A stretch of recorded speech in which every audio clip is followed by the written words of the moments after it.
We are recording. All right, I'm going to call the Texas Charters Board meeting to order. Today is Friday, October 9th, and the time is 10:59 a.m. 11. A quorum is present.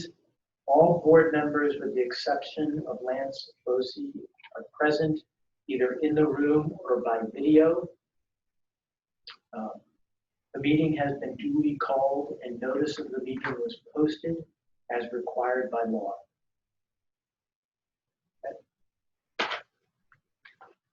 So Sarah, do we have Sarah, Chris, anyone else? Do we have anyone from the public to make a comment? Not that I'm aware of. No, we don't. If it's acceptable to the board, we would like to have the discussion about the audit while Kirk is here and do it before the closed session. Is that okay? That way you can leave. Yeah. And then the executive report, we can do that after the audit. So we're moving over to separate item F1, consider approving the 1920 annual financial and compliance reports. So if I could get y'all to swap out, Lonnie, Kirk, and then James, are you kind of leading this, or is Corey? I was expecting Corey to, but I certainly can. Okay, go ahead, Corey. We'll let you unmute. And is there anything on the slides, Sarah, that I'm going to need to share? I don't think there will be. And I can go back to the screen and just showing the board. No, the audit is in a separate folder. Okay. But there is Everyone has a printout though. there's a printout of the 5-year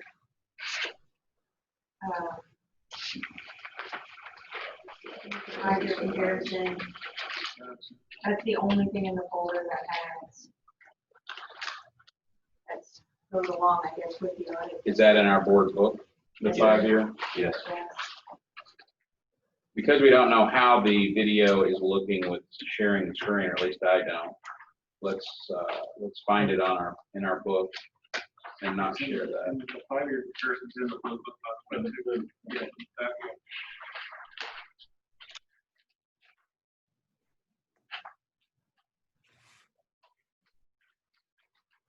Kirk, give us one more second here, and then Tori, I'll let you start. So if you go to Texas, which is the second tab, you go past the agenda, separate items. Number 1 is the item we're on, and you see a spreadsheet that's 5 years that I will let Corey run with how he wants to present that, if that's before or after Kirk. But go ahead, Corey. Yeah, thank you for saying that. I was actually, Kirk is actually going to present the audit, so to speak, this year. He's traditionally done that with his other clients as well. So I was going to let him start.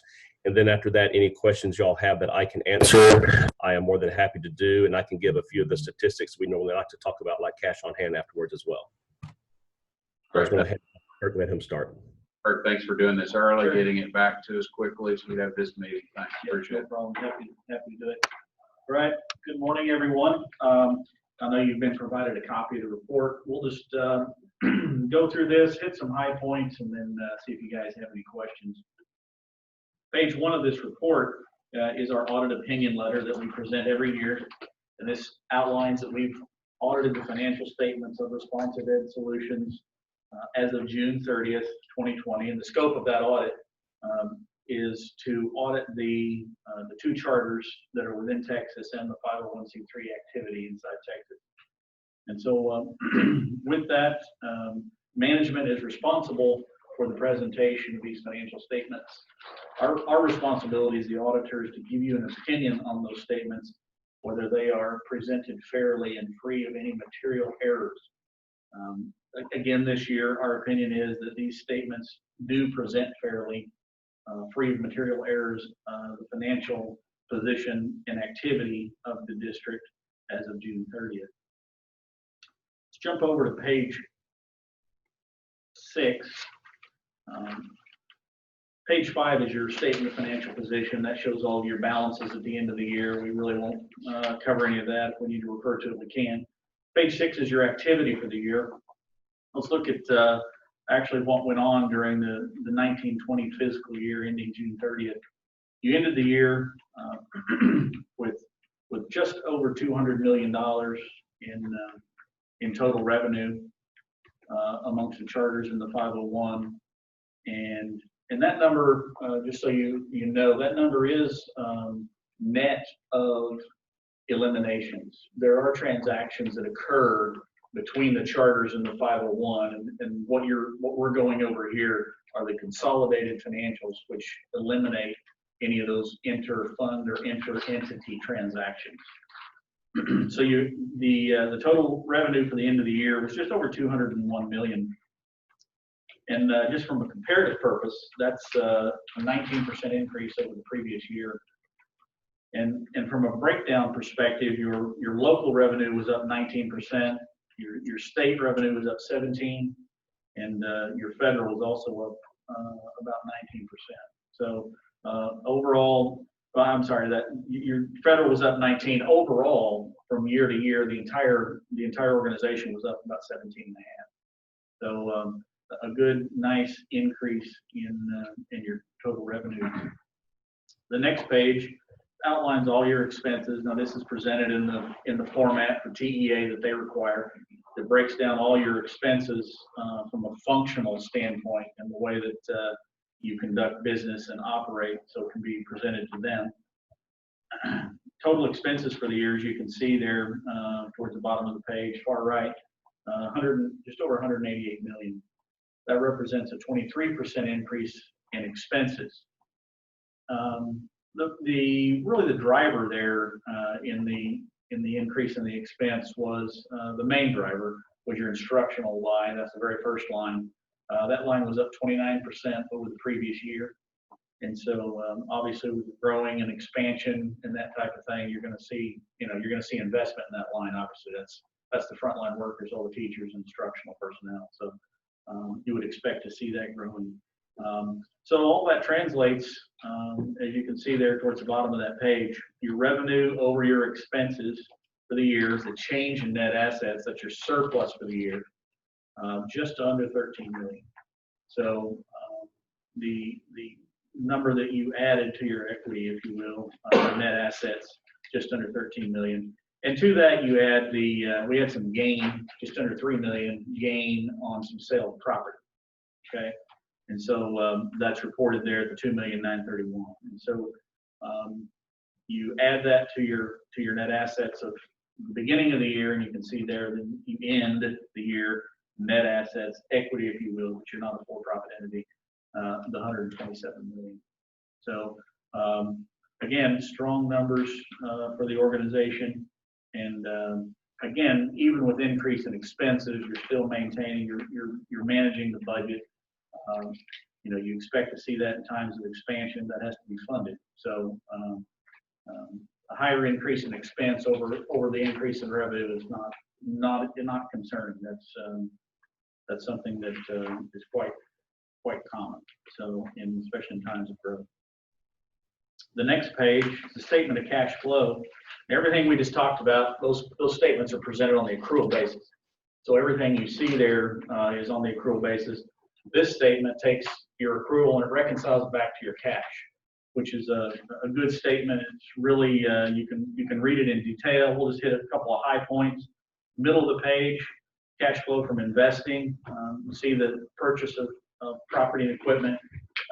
Throughout the fiscal year, you invested just over 53 million in some property and equipment. And from a debt standpoint, you borrowed and you added to the long-term debt just under 46 million, the 45,919, and then you had about 3.1 million on just some amortization payments of principal.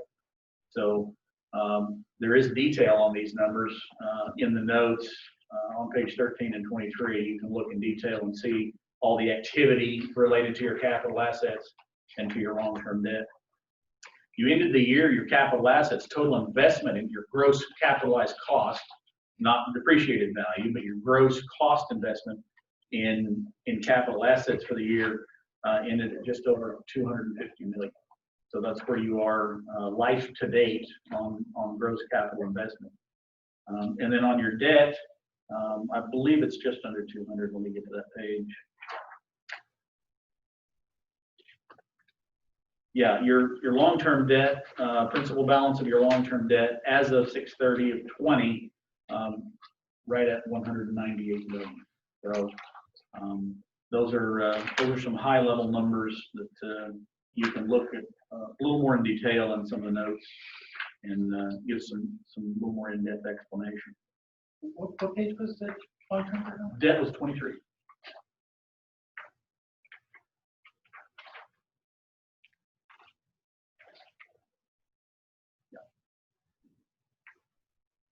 And as you can see, all of the long-term debt is TCPA and 501.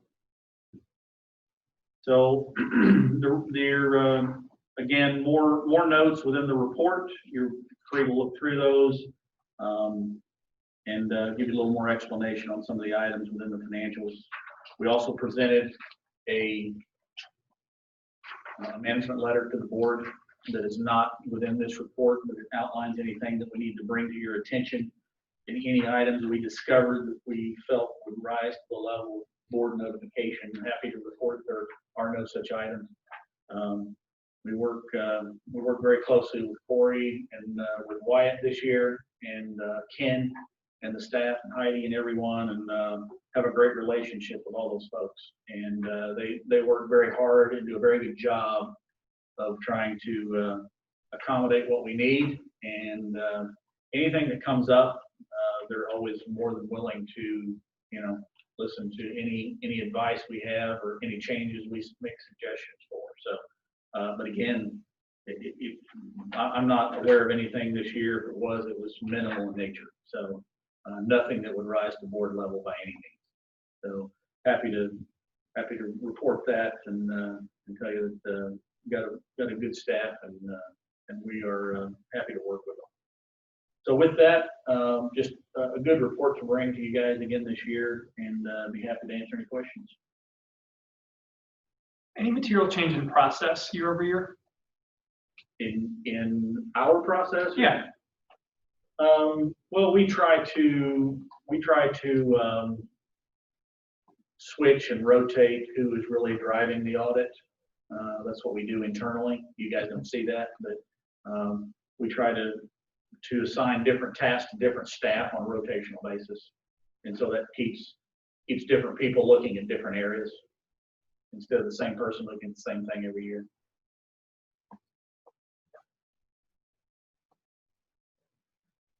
Any other questions?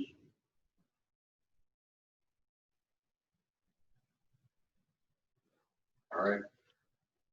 Good. Thank you. Corey, you want to show us this 5-year spreadsheet?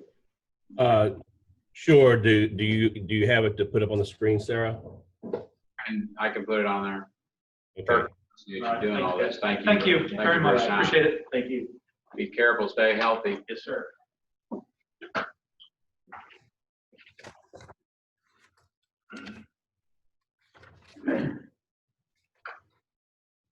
Kirk, you can stay for our whole meeting if you want, though. Yeah. Appreciate it. Thanks. All right, Corey, I am going to share this.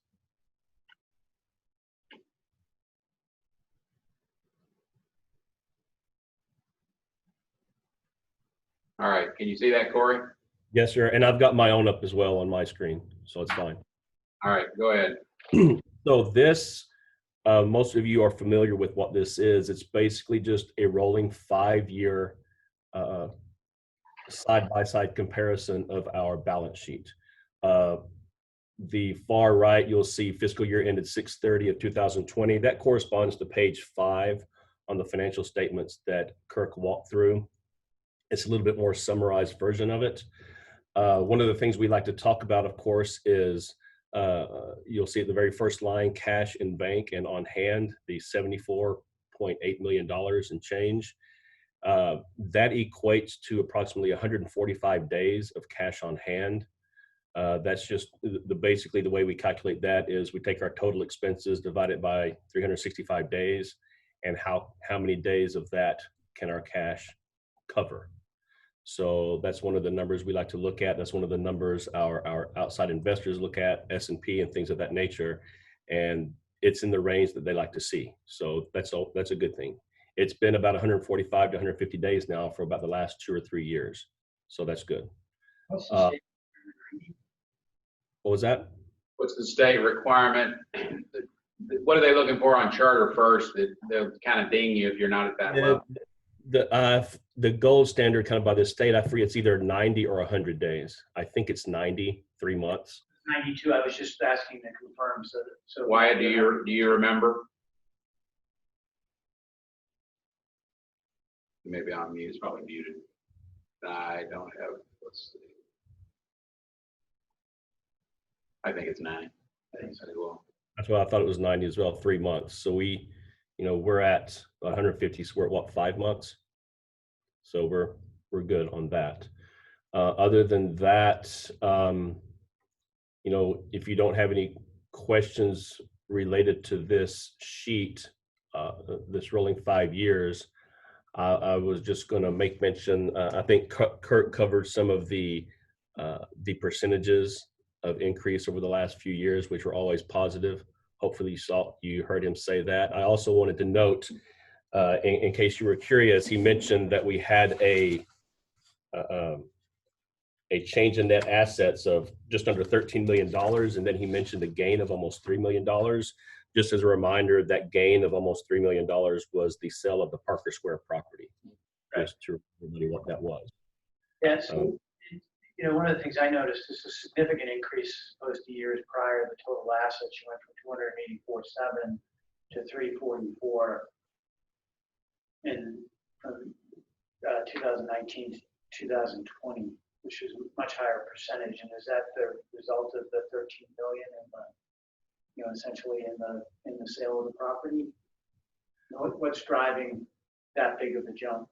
Yeah, if you look on that 5-year summary from 284 to 344, you'll see the largest jump is in total property and equipment. It goes from 187 to 231. And it's basically construction, new properties more than anything else. Get access to the Regent's line of credit. You were building these buildings. Yeah, if you look down below under the long. If you look at the long-term liabilities down below, you'll see how our long-term liabilities have jumped from 152 to 192, and you can see the line of credit is the driver of that. So it's construction that we're going through right now.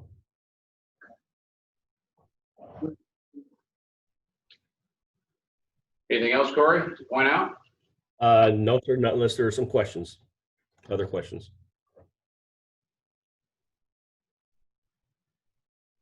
Wyatt, do you, like I said earlier, I'm going to have you introduce yourself in November, but do you have anything you want to add? We got you muted. Let's see if I can unmute you. No. Just look down at the bottom of the screen. There we are. Yeah. I just want to thank the staff, Corey and his team, for getting the audit done in time for this board meeting. That was one of our goals. And the audit firm and the staff did a really super job in focusing and trying to get this report. I think it's the earliest that we've had the audit done. So I want to just give my appreciation to the staff and the audit firm. Thanks, Wyatt. Yeah, thank you, Corey and team. Appreciate it. James. All right. Any other questions? So if not, we're asking for approval for us to submit the audit, annual financial compliance report, and the ability to be able to submit it to DEA. So moved. Yeah, okay, and then I'll second. Second. Too late, Marvin. Does anybody object? Right. It passes unanimously. If we could, Sarah had a good suggestion. If we can wait for lunch to get here in a few minutes, we could go into closed session at that point. if that's acceptable to y'all, we'll go ahead and do other open Yeah. meeting items. That's great. Let's start with Lonnie so he can get back on that 24/7 call center or hotline. We'll let him give you an update on Texas COVID tracking and response. We are being recorded still, and we are going to share the screen. Let me get that up. You can see this data.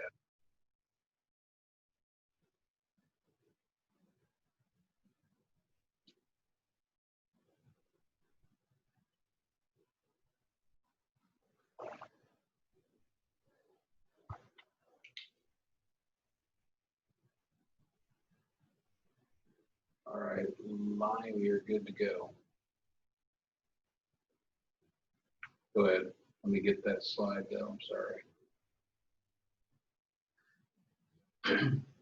So one of the first things we did whenever I was moved over into my role was to try to determine where the path of communication coming in and going out from the company in terms of what was being communicated to the campuses and what was campuses communicating back to us.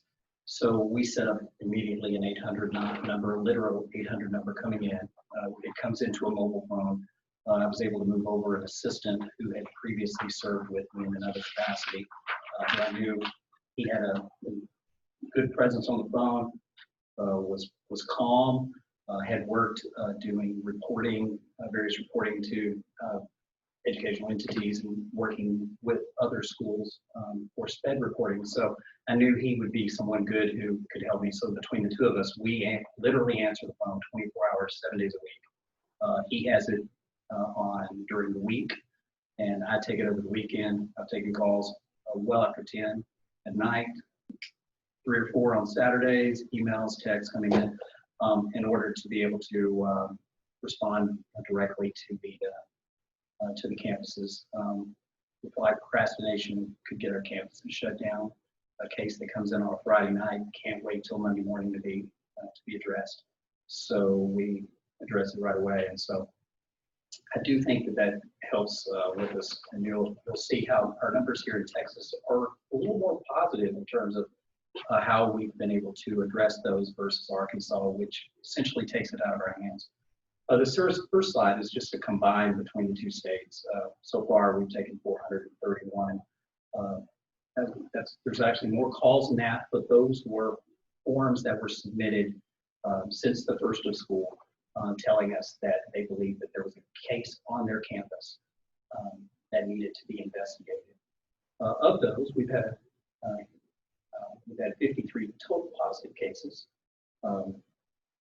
And then of that, as far as serving a 14-day quarantine, we've had 345 total students and staff who were assigned to that mandatory 14 days at home to either heal or to work potentially it out of their system because they were determined through contact tracing to have been exposed. And let me give you context. We're going to look at Texas on this next slide, I think. We go there. You see these Texas numbers. I'll let Lonnie go over those, but the context is we have the last week. So we're tracking this every day, but the last week we were up to 57% of students that are enrolled, which is 13,268 in Texas on the TCPA charter side.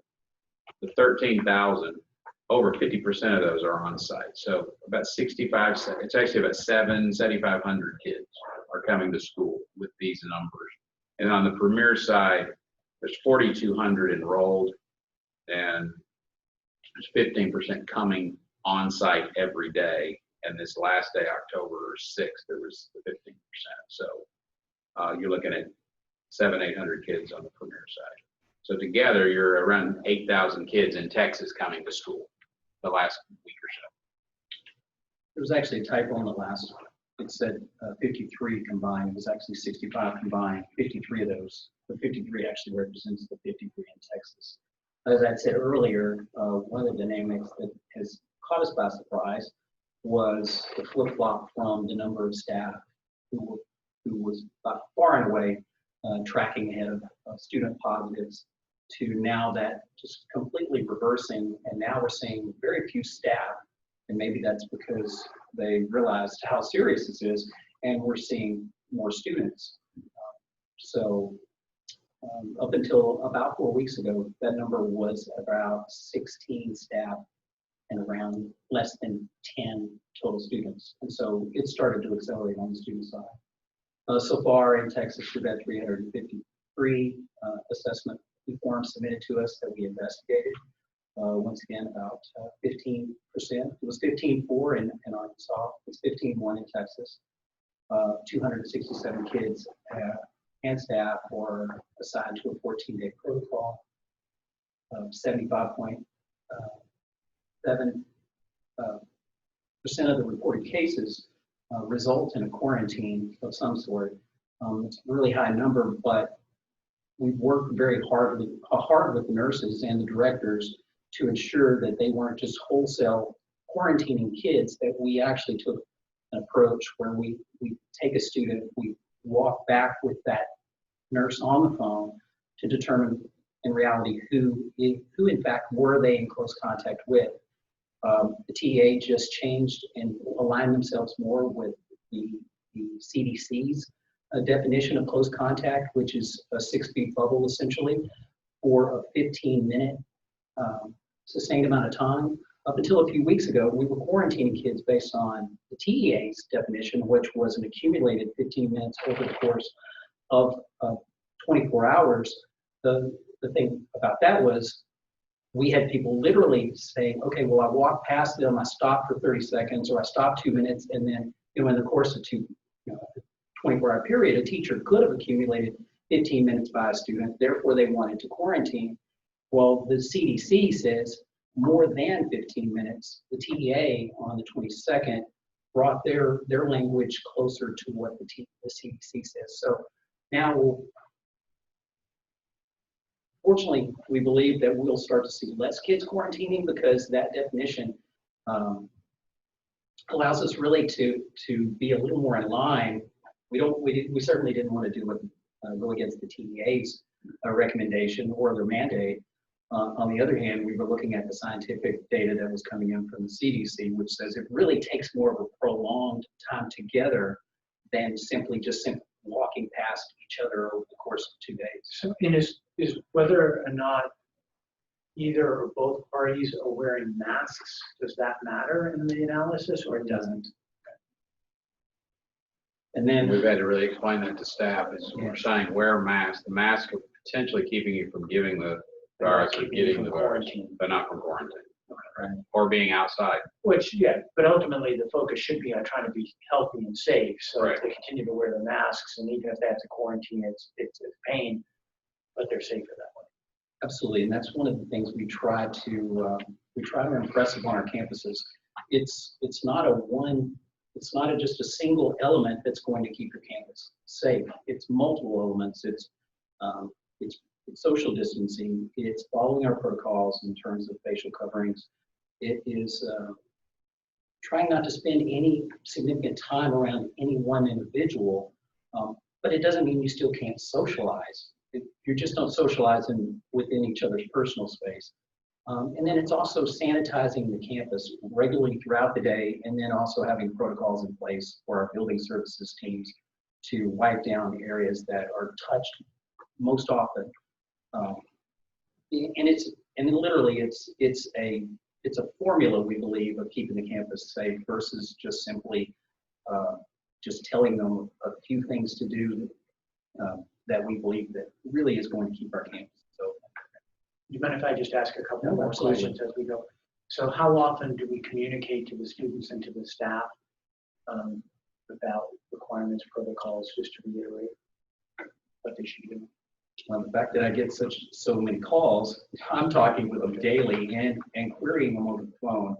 Are you wearing the facial coverings, or is your student staying 6 feet apart when it's feasible? Is the terminology. Our campuses are supposed to be practicing this daily. Our directors are supposed to be meeting with their campuses regularly, talking with the staff, telling them these are the protocols that ResponsiveEd has put into place. we've posted our guidelines and protocols online so parents can see them. And then also the classroom teachers are supposed to impress upon the students when they see that they're not following the protocols, just a reminder that in fact, these are not here to burden you, they're to keep you safe and healthy. Good. So in the spring, we were communicating weekly. It was weekly, we were weekly, and then it became every 2 weeks towards the end of the year. And we talked this year, we implemented Parent Square, which is a communication tool with parents. We had talked about communicating even daily on the list of symptoms and did you take a temperature? But as we talked and brainstormed the idea amongst a large group of people, it was like at that point, now it's overkill. Now they're going to start ignoring it because they're getting this ping every day from a text message saying, hey, are you doing these things? So we're trying, there's a delicate balance there between hitting them every day just to get the word out versus it becoming overkill and they don't pay attention. So we're probably now down to this semester, probably once a month, it's something from us directly to the parents and students saying, hey, keep diligent about this. We had that same dilemma as well. As at what point do you cut back on the communication just because you'll get them to read it more? And so we're down to about once a month. And you answered the follow-up question I was going to ask about posting it online for both parents and for the staff locally. Right. And I don't know if you track how many hits you get towards that, if people are actually using these. I haven't, but that's a good suggestion to see. Something else we do in order to try to keep, just simply to know what the level of activity is in a particular county is every week I literally go and look at almost 50 counties in the state of Texas where we have schools. I look at the activity level on every one of those counties and I put together a graph showing what the activity level is using a couple of different sources so that I got apples to apples. So Tarrant County and Dallas County are measured against the same metrics. And then a national site as well, which also takes a series of metrics to determine all counties across the country. But I create a activity level which determines whether or not,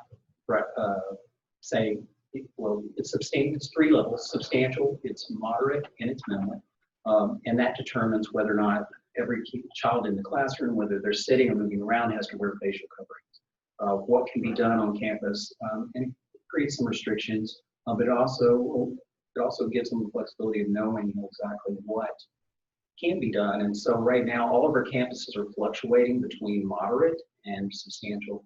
The only difference in the two is at moderate, a pre-K student, 4-year-old, up to a 2nd grader can, as long as they're in their classrooms and at their desk, they can take their facial coverings off. Is that on here on the website itself? If you'll go to Texas, this is the guidelines that we drafted. We drafted one both for Texas and for Arkansas. And the chart is? So if you go down a little bit further, you'll see the static chart, which defines exactly what those ratings will allow the campus staff to do. Let's do a little bit further.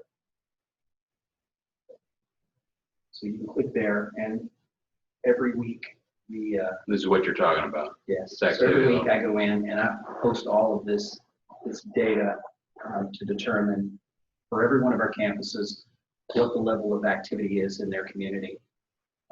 Couple of reasons. Number one, we want to know real world data. But number two, I have a lot of directors who are burdened by the fact that they've got to have their students wearing facial coverings as well as their staff, and get feedback from their parents, both positive and negative, and from their staff. So the fact that we take apples to apples data, post it every week, I believe takes the pressure off of the directors so that it's not looked as though they're the bad guys that are dictating this. Our home office is putting the data together that's determining the facial coverings and the restrictions on our campuses weekly. And I posted that this morning, and I do that every week. And go through this real quick. It's comparable data.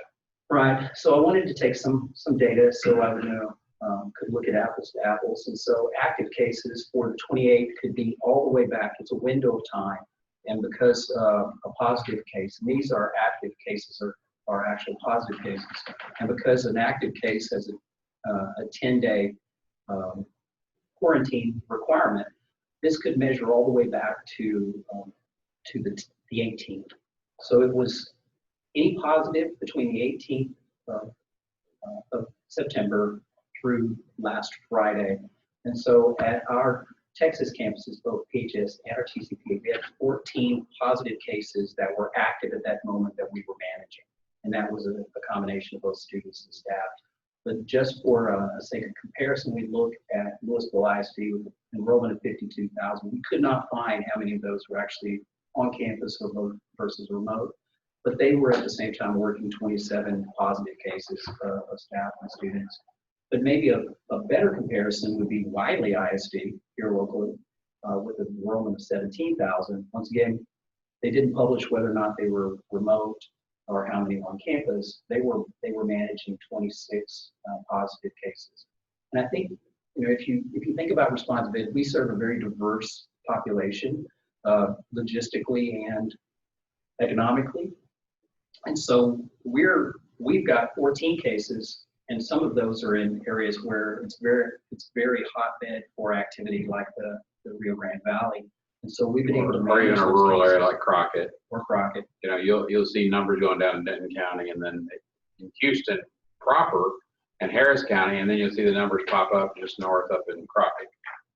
Yes. And so here's Prosper, which is 12,000 enrollment. Keep in mind we're around 22,000. Well, you take out virtual, we're at about 17,000 enrollment. Right. And this is for the year, right? This is here, the 53 and the 59. Correct. This is year to date. The other was a window of time of last week. This one is year to date. One thing that's interesting with Prosper, we found out yesterday, Prosper went from the previous week having 50 positive cases per 100,000. This was Collin County to 300. So it multiplied by 6. It was one of the highest multiplication of any county in the state. This is Collin County, a very affluent, a community well-to-do that has access to health care and all. So what it shows us is it's not a respecter of persons. This virus, it literally, if you don't watch out, it can take over an area if you just kind of drop your guard. So things that we did, initiatives to address this is right away we launched a response team made up of multiple departments within ResponsiveEd's home office, human resources, building services, our health services nurse, communications and the marketing team, and then myself and my new assistant. We also drafted quickly within the first 2 weeks the health and safety guidelines, which you saw, and we posted online so families can see it as well. We created the return to athletics protocol. Kind of caught me off guard how quickly the schools wanted to get back to sports because of the fact that they were seeing ISDs returning back to sports too. So they had to pull the reins back on them a little bit and say, we need to do this strategically. I know that your campuses want to get back to normal as much as possible, but we need to do it in a strategic approach. So we put together the return to athletic protocols. We established the hotline, which gets used far more than ever during which is that 24-hour, 7-day-a-week call line that comes into a mobile phone. We quickly, through a couple of tools we had access to, created the online e-form to allow us to be able to track and trace those cases very quickly. I started right away looking what kind of tools were out there developed for COVID and tracking and tracing. Found out that it was, I think schools specifically, were caught off guard by the amount of activity when they probably thought, based on media and all back in the spring, that it was going to start to kind of level out and maybe start to die away, where in fact we saw an acceleration. So there was almost nothing out there. So we had to create something very quickly. All the while, we've got a partnership with Smartsheet. We were already using them in-house. They're developing us an entire environment for managing COVID. We've started going live with 8 of our schools this last week so that we can do the testing, and we'll go full-blown next week, which will allow us to start collecting data. One of the reasons we want to collect data is because one of the things that we've been able to look at is the number of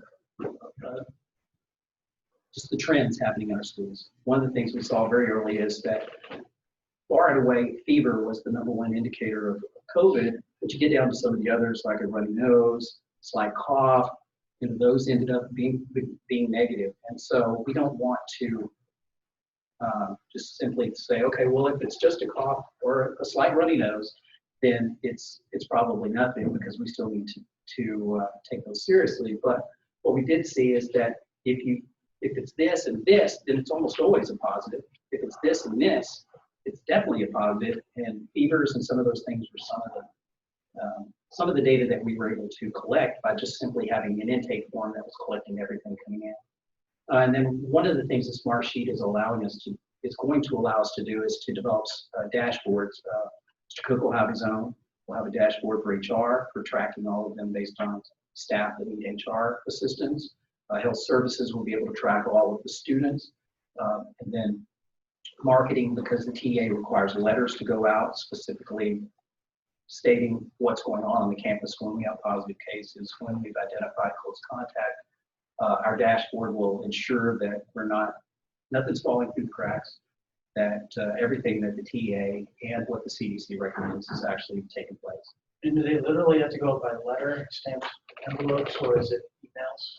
We're able to send those out through Parent Square, which for Parent Square gives us a receipt that it was written and ensures that it's going to the email address and the text if that's set up too. So it ensures that it's landing in the palm of the person who it was directed to.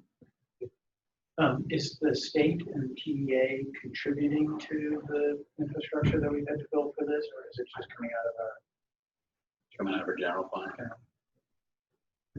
Thank you, Lonnie. Any questions for Lonnie? Doing great work. Thank you. Well Appreciate it. done. Thank you for your leadership. Yeah. Thanks for coming in. I'd like to say I enjoy it. I enjoy the challenge, but it's A lot of it's work. rewarding to know that we're keeping the kids and the staff healthy. Thank you, Lonnie. Thank you. Closed session. We want to wait 15 more minutes to go into closed session? You want to go now? The food here? We're still setting it up, right? Yeah. Okay. Can we do the consent items next? Consent items are items you see every month or every quarter, every year, things like handbooks, policies, TEA submissions, district contracts. So anything that you want to pull? I do not. So I'm asking for approval of consent items 1 through 9. Does anybody have any questions on consent items 1 through 9? All right, I'll make a motion to approve consent items E on the agenda 1 through 9 for approval. Do I hear a second? Second. Thank you, Marvin. Consent items, I'll ask, are there any objections? Okay. Consent items 1 through 9 are approved unanimously. Now, if we can go to separate item number 2. So we've approved the annual financial compliance report. Number 2 is giving you an update on the CMO agreement. Chris is going to do that, as well as a couple of minor changes that they asked for. So Chris, let me know. I will bring up the first of, I think, 2 slides. If you want to give a general update first and then talk about the changes. Yeah, so we have been going back and forth with the TEA to get our non-expansion amendments approved. The main focus of that non-expansion amendment for both Premier and TCPA has been the CMO agreement between ResponsiveEd and Blue Learning. At a prior meeting, you've approved that agreement. We submitted that agreement along with the resolution to the TEA, and they came back recently. They had 5 very minor, non-substantive revisions, and you see them up here. We'll go ahead and go over those so you know exactly what they are. And what we're going to be asking today is for you to consider the revisions that are requested by the TEA to approve the CMO agreement. And if you are fine with that, we'll approve those changes. As soon as they review our changes, they see that we've incorporated them, we have every reason to believe they'll approve the CMO agreement. So first revision that they requested is in section 2.1 under depository accounts. They request we add the additional language that you see in red there, that any depository accounts containing funds received pursuant to the Ed Code 12106 must be filed with the TEA as required by Texas Education Code 12107B. Arguably, on a lot of the things that you're going to see here, it's belt and suspenders, because as we go through the actual contract, we're making sure at every turn we're saying that this relationship has got to be governed by applicable law, which includes the education code. So it really is covered. But in some areas here, what you're going to find is that even though that's the case, the TA still wanted to call out specific provisions for some reason. So there's really no change in what you approve and what they're requesting here. They're just actually calling out specific provisions. So that was one that they requested. Assumptions of risk under section 2.2, what they were really saying here was, if you had a fee arrangement that would cause the school to be operating at a deficit in some way, that was not financially feasible, they said, well, then the fee's too high. So really, this was a minor change. Instead of making the assumptions of risk apply to each party, we simply made the assumptions of risk apply to the CMO only. Once again, really, there's no caution on our part for the board as to that revision. It's pretty straightforward.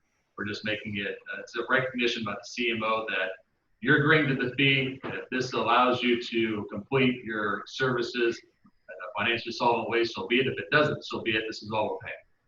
That's really all that is.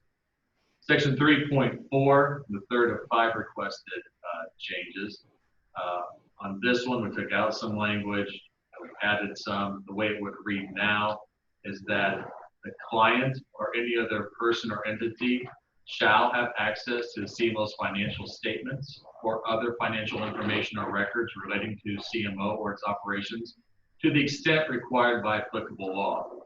The idea, I think, what has gone on in the past is that certain information has been arguably hidden because it was in the CMO's records. So what they want to make clear at the TEA is that when a CMO is dealing with a school, to the extent that that CMO is dealing with the school's business, the public should have a right to see those records. And just because the CMO is holding it for the school doesn't mean it's safe from public scrutiny. So really, that's the sum and substance of that revision. Two more, section 3.5, records management. The way it would read now, there's an addition at the end here. It would read, CMO shall maintain all records related to this agreement, one, separately from any other records of the CMO, which is required by law, in accordance with Administrative Code 11203, and 3, relating to student records physically within the state of Texas at all times in accordance with Texas Administrative Code 11211. Once again, although we're saying this needs to be done in compliance with applicable law, which by definition included the code, they still wanted to call that out and say that these records have to be physically in the state of Texas, which we are fine with. Once again, no caution there, because it was in the code to begin with. And then finally, 11.5, entire agreement. The last sentence, as revised, would read, any modification of this agreement shall be effective only if in writing, signed and dated by the parties, the new language, and approved in accordance with Administrative Code 11033 and 11155. Those commissioner rules simply dictate how the commissioner receives the request for revision for the CMO agreement and the commissioner's role in approving those things. Once again, no caution on our side. Calling those things out. It was already included in the term applicable law. The TA wanted to make sure that it was called out specifically. We have no problem with that. So these are the 5 revisions. In our mind, all of them are minor. We have no problem calling out specific provisions to the extent the TA wishes us to do so, including those in agreement. And so we're asking the board to approve those revisions as requested by the TA. Any questions on any of those 5 things? We're getting closer. Getting closer. Yeah, the TA already has these revisions incorporated into the agreement. They're submitted back for their consideration, and we assume any day that they will say, great, thanks for including our suggested revisions, our required revisions, and we will approve the contract. That's all I have, Mr. Cook. So we're asking for approval of submitting these TA revisions to the CMO agreement, TEA, if they require board approval. So we're not sure if they're going to ask for board approval. They usually do. So we're asking for the board to approve it. Right, do I hear a motion to approve TEA revisions or request TEA revisions to the CMO agreement? So moved. Thank you. Do I hear a second? Second. Thank you. Does anybody object? Okay, the approval of the TEA revisions to the CMO agreement are approved unanimously. Next two items, number 3 and 4, are related to COVID. So we can join these together in our motion in a second. But I'm going to show you the first part and then have James talk a little about the number 4, the second part, this monthly technology stuff. So as you can imagine, teachers, support staff, directors have an unbelievable amount of work on them going through COVID and running not only a business that has students coming on site, then going off site, coming on site with the whole quarantining of students, potentially closing campuses again, the concern, the fear that's related to all that. Not only are they doing that, but they're also having a remote learning experience that's been built out very quickly over the summer, because most people, including looking at, educational groups, I would say even like the government agencies like TEA, we were crossing our fingers, but even more than that, we just thought, okay, it's going to be fine going into summer, right? It's going to get warmer. Hopefully it's going to kill it. Maybe it's going to be back in the winter, but no one expected what happened. So there was a lot of work. TEA has tried to stand up a product for schools where they're releasing one unit, which is a month's worth of work every month over 10 months. That's delayed, so TEA is seeing how hard it is. Well, our people, they've rolled up their sleeves. They've had to do it, right? So they're not only out supporting students that are coming on and the concerns that go with that, but they're also supporting kids that stay remote, which the numbers I gave you earlier is, 85% of Premier students and 50% of TCPA students. So what we are proposing to the board with some reserves, and I have a slide, there's 3 slides here. The third slide will show you in the budget, we set aside 5% of the revenue that we were saying we don't know what, if any kind of cuts will come when we get into the fall with this fiscal year. We've been hearing they're not going to cut anything, and that's still the case because we're on a biennium. But we wanted the discipline of knowing we're going to get cuts going into 21, 22. So we set aside the 5%. We'll show you how we're wanting to use those funds, some of those funds, to be able to cover these additional costs that we now have. So we're proposing to the board that we take and create a pool of funds, and these numbers you see here are the max funds we're talking about putting in a pool. So you see here we're proposing for Texas College Prep, that charter, setting aside a little over $1 million, $1,086,000, that can be used by the campus director, by us for the campus director as well, that little part over to the right, $59,000. So we're going to set aside what will be equivalent of around 1.82% of their annualized salary as we don't have bonuses in government. We have incentives. This is not an incentive program. We're calling it extra duty pay. I think you use a different term, Chris. What do you call it? Extra duty stipend. Extra duty stipend. So we're asking the board to approve us as administration putting this program in place. We've done a lot of work getting up to this point. If we get your approval, we're ahead of just waiting till we get approval to put the pieces in place. So we're ready to issue this in the next 2 weeks to staff. We're going to be continue working with campus directors for them to tell us how would they like to utilize those funds between support staff and teachers. We're kind of proposing to them and then we're giving them some flexibility. The support staff would get up to 1%. Director would get up to 1%. And then teachers could get up to 4%. I'm saying that right? I think it's 3. It's 3%. Yeah, I think It's 3. 2 and 1. I think it's 3%. But capping out, there's a cap out of $2,000 for a teacher. So we're creating this fund.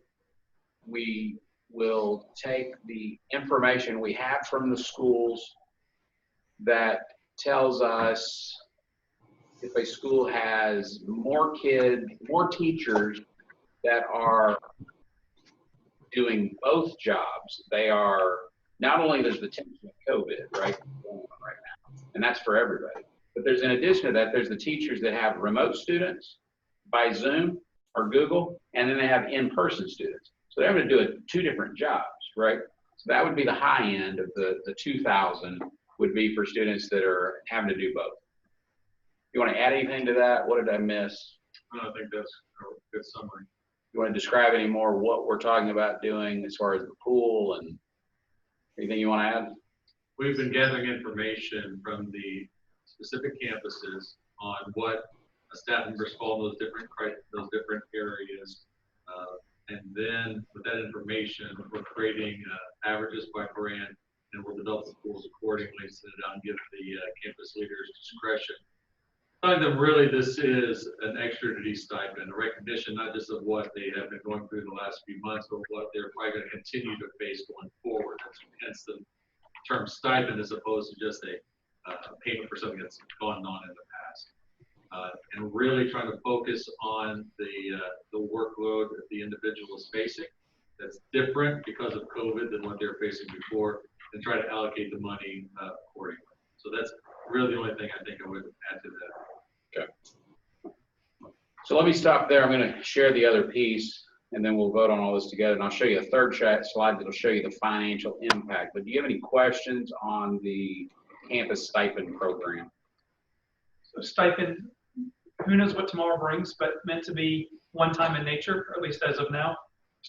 Right. And are there any like local LISDs doing something similar, or is this somewhat unique in the space?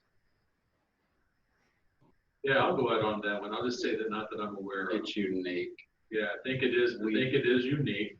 I paused because I had a teacher's aide on a call around a table, a town hall I did, a round table with one of our schools where the teacher's aide, special ed aide, said that ISD, Garland ISD, was doing something that was kind of a hazard pay, is what they called it. Oh, so you may hear of some hazard pay in some of these areas where it's like $250, $500. And I'm familiar with large corporations having done that early on, where people had to go into the office, and if rather than work from home, if you had to go into the office and you were at a certain salary level, they would give a stipend, or we try to avoid the terms hazard pay, but that it was often used. It's a nice benefit. So yes, I think we're unique in what we're doing. Good differentiating factor, right? It really is. Yep. And they're amazing what they're doing at these campuses. Unbelievable, the work. So if no other questions on that, any questions from anyone online?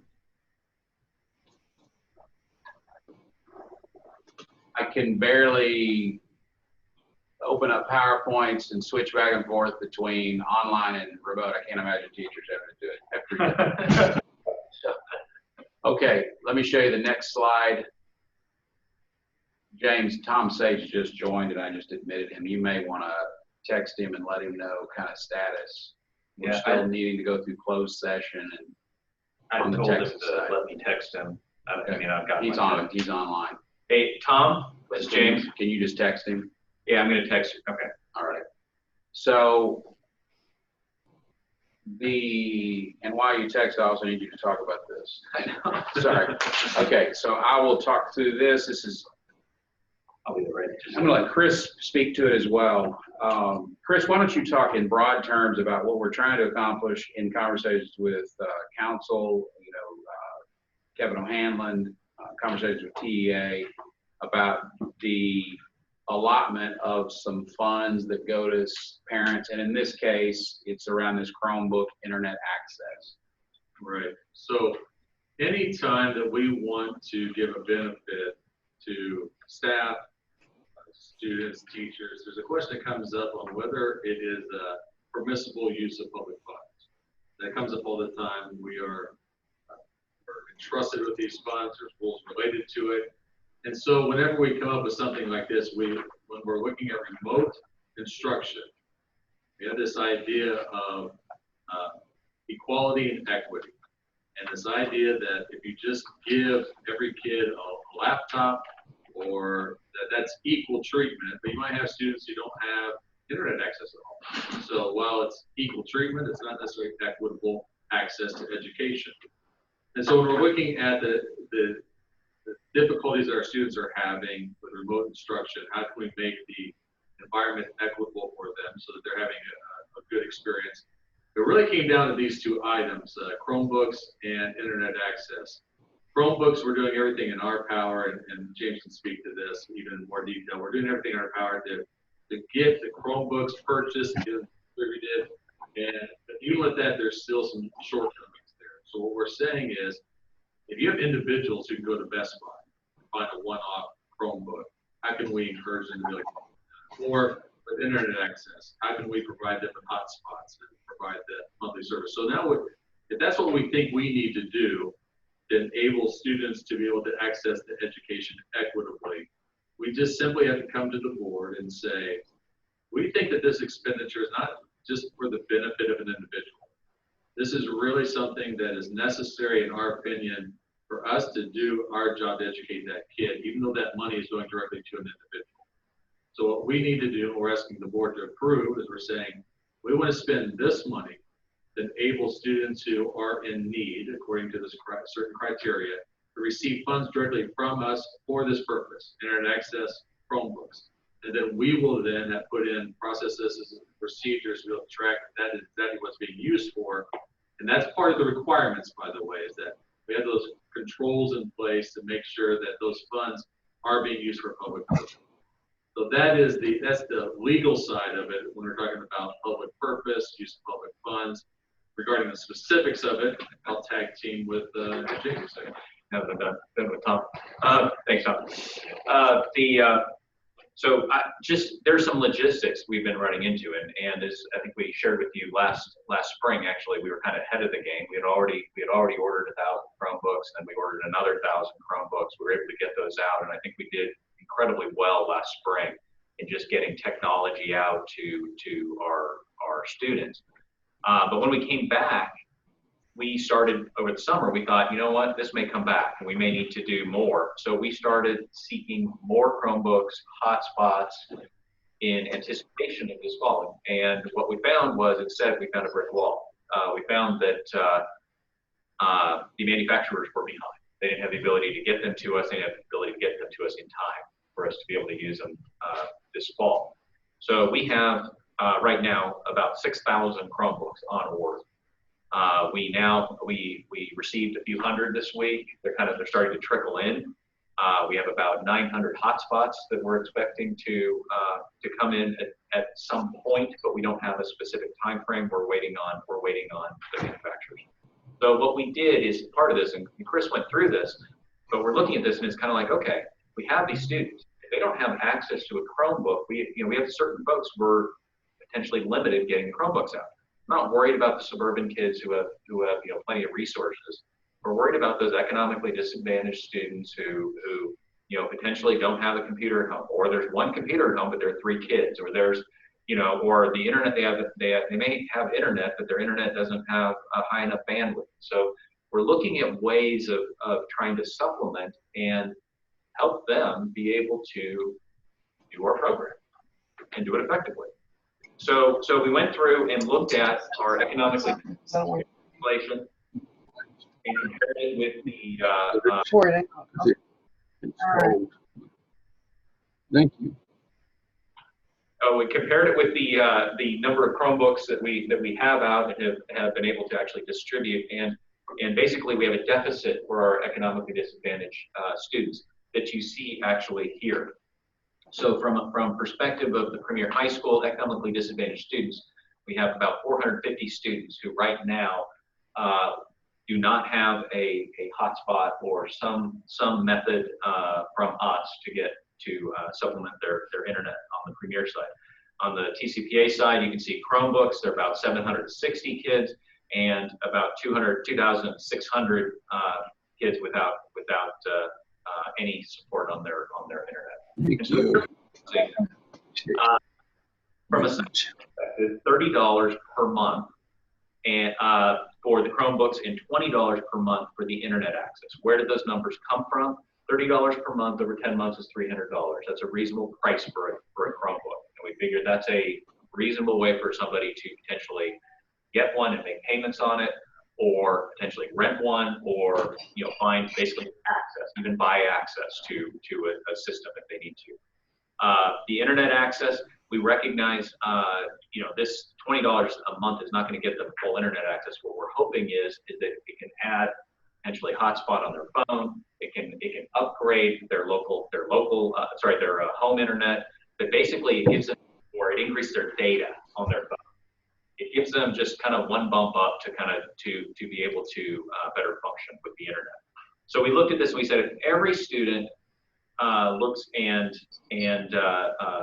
applies for the program for the need that's out there, we are about $860,000 from this angle. I can't quite see, but it's about $860,000 over the course of the year for all of those together. If we assume 75% participation, it's a little over $600,000 for the year. So I'm expecting it's going to be somewhere probably in that range. And then as we get Chromebooks, as we get hotspots in, we'll be trading them out. So it's probably going to end up lower at the end. I just don't know how much lower at this point until we get those in. So we're proposing that we implement this program as Chris said, I would say educational benefit to our program. So this is if COVID continues going on and you continue having issues with internet access. I don't think it'll be anywhere near these numbers, but we just wanted to show you the possibility could be this great.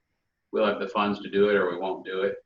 We're asking today for you to approve concept and the ability to build that out of issuing these stipends to parents that are economically disadvantaged students.